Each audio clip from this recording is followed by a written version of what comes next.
चौधरी साहब पहले ये दवाई पिएं, बाकी सब काम शाम बाद में। ये लें। ओए यार मुंशी, ये दवाई बड़ी कड़वी है, अब मुझसे नहीं पी जाती। तू ये दवाई बंद कर दे। जब भी मैं ये दवाई पीता हूँ तो मेरी तबीयत अजीब सी हो जाती है। और ये तो बड़ी अच्छी बात है चौधरी साहब, मेरा मतलब है दवाई अपना असर दिखा रही है। अब तो आपको बड़ी जल्दी आराम आ जाएगा। और लेना, सोच क्या रहे हैं, दवाई पिएं। आपको तो अपनी सेहत का ख्याल ही नहीं है। ओए एक तू ही तो है मेरा ख्याल रखने वाला, फिर मुझे किस बात की फिक्र। आपका नमक है चौधरी साहब, हलाल तो करूँगा ना। वैसे हिम्मत है आपकी, मेरे से तो ये दवाई सूंघी भी नहीं जाती और आप रोज़ पी जाते हैं। ओए तेरे कहने पे तो पीता हूँ मैं। अब ये बता कि ज़मीन उस रफ़ीक को मुस्ताजरी पे देनी है कि नहीं? हाँ जी चौधरी साहब, देनी है उसको। मैंने तो कागजात भी तैयार करा लिए हैं, बस आपके दस्तखत की ज़रूरत थी। ये नहीं।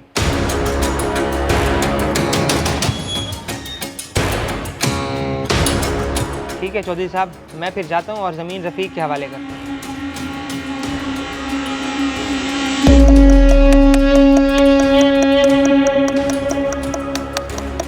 अस्सलाम वालेकुम चाचू जी। वालेकुम सलाम पुत्र। कैसे हैं आप?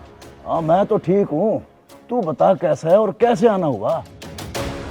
मैं तो ठीक हूँ चाचू जी, बस आपकी तबीयत सेहत पूछने आया था।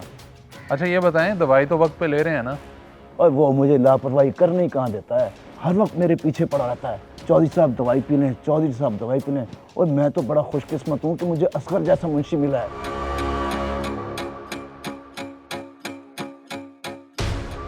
वो तो बात आपकी ठीक है, वैसे आप बड़ा अंधा एतमाद करते हैं मुंशी पे, कहीं आपको धोखा ना दे जाए।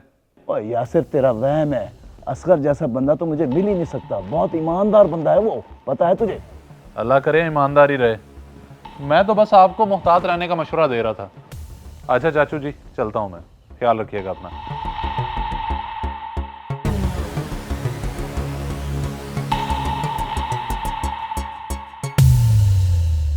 चौधरी तुम्हारा ये भतीजा मुझे एक आंख नहीं भाता। इसको जब भी देखती हूँ मुझे अजीब सा खौफ आने लग जाता है। ऐसा लगता है ये हमें कोई नुकसान पहुंचाने वाला है। और उसको लगता है कि मुंशी मुझे नुकसान पहुंचाएगा, तुम्हें लगता है कि ये मुझे नुकसान पहुंचाएगा। वैसे मुझे तो लगता है कि मेरा सबसे बड़ा नुकसान तुम ही हो। बस तुम हमेशा मुझ पे ही शुरू हो जाते हो। तुम्हारा भाई सारी ज़मीन जायदाद बर्बाद करके मर गया, अब इसके पास है ही क्या, एक घर और थोड़ी सी ज़मीन के सिवा? तो मैं कौन सा सारी ज़मीन जायदाद इसके नाम कर रहा हूँ? तुम मुझे परेशान न करो, मेरी तबीयत ठीक नहीं है, जाओ यहाँ से। मेरी बात तो तुम्हें हमेशा बुरी लगती है।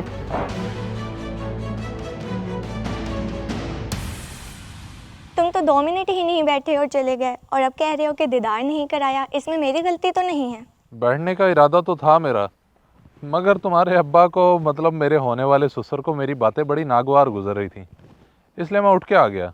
ऐसी बातें ना करते ना जो अब्बा जी को बुरी लगती। उनसे अच्छी अच्छी बातें किया करो ताकि उनका जहन बने, वो हमारे बारे में कुछ सोचे। वो कुछ सोचें या ना सोचें, मगर मैं सिर्फ तुम्हारे बारे में ही सोचता रहता हूँ। आज शाम को बाग में मिलें? तू क्या हर वक्त फोन पे लगी रहती है? कौन सी बातें हैं जो खत्म नहीं होती हैं? जरा मेरी भी बात करा अपनी सहेली से। अच्छा मैं तुमसे बाद में बात करती हूँ। अच्छा कोई नहीं, ओके ओके। अम्मा आप क्या बात करेंगी मेरी सहेली से? अब्बा से झगड़ा हुआ है ना आपका, इसलिए आपका मूड खराब लग रहा है। तुम और तुम्हारा बाप दोनों मेरी समझ से बाहर हो। ये मुंशी कहाँ जा रहा है? ओ मुंशी, इधर बात सुन।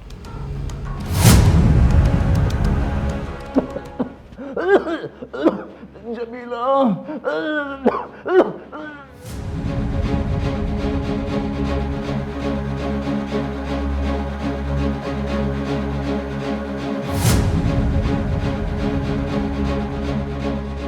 चौधरी साहब क्या हुआ आपको?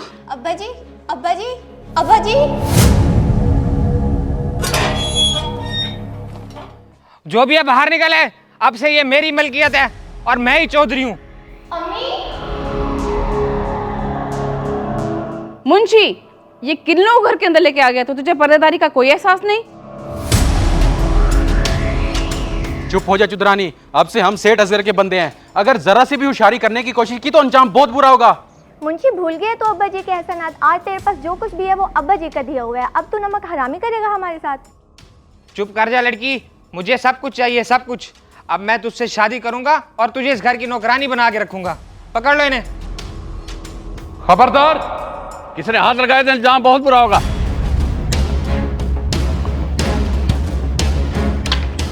छोड़ो भाई, हम तो कुछ नहीं कर रहे थे। चलो भाई चलो, जेल में जाओगे तो सारी बदमाशी बाहर आ जाएगी। मुझे तेरे पे पहले ही शक था मुंशी, इसलिए मैंने तेरी हर हरकत पे नजर रखी हुई थी। पकड़ ले इसे और ले जाए थाने में। चाची जी और इकरा, आपको परेशान होने की जरूरत नहीं है। ये लोग अब अपने अंजाम को पहुंचे हैं।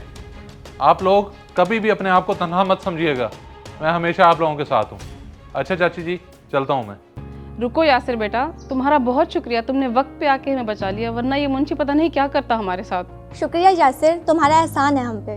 अपनों पे कैसा एहसान। और अगर आज चचा जान जिंदा होते तो इस सब की नौबत ना आती। और सही कहते हैं, मर्द हर खानदान की हिफाजती दीवार होता है। तो हमारे लिए हिफाजती दीवार नहीं बनना चाहोगे? मेरा मतलब है, अगर तुम इकरा से शादी कर लो तो यही मेरी ख्वाहिश है बेटा। अगर आपकी इसमें ख्वाहिश है तो मैं आपकी बात कबूल करने को तैयार हूँ, लेकिन आप पहले इकरा की ख्वाहिश तो पूछ लें। मुझे कोई एतराज़ नहीं है, मैं भी अम्मी की ख्वाहिश का एहतराम करती हूँ। ये मुंशी कहाँ जा रहा है? ओ मुंशी, इधर बात सुन।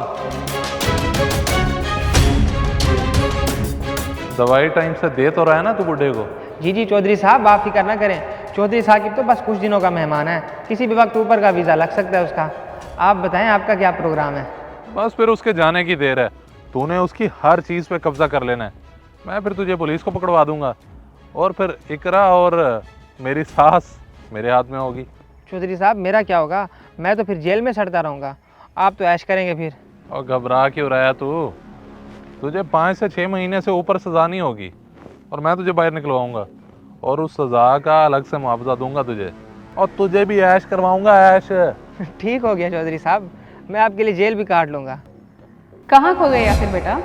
कहीं नहीं चाची जी, बस मैं ये सोच के परेशान हूँ कि मैं इतनी बड़ी जिम्मेदारी कैसे उठाऊंगा। मुझे तुम पे पूरा भरोसा है, तुम कर लोगे इंशाल्लाह। जी मैं अपनी पूरी कोशिश करूंगा। देखा अम्मी, आप ऐसे ही गलत समझती थी यासिर को, आज उसने कैसे आकर आस्तीन के सांप का सर कुचला। तुम सही कहती हो बेटी, इंसान कभी कभी गलत फहमी का शिकार हो ही जाता है।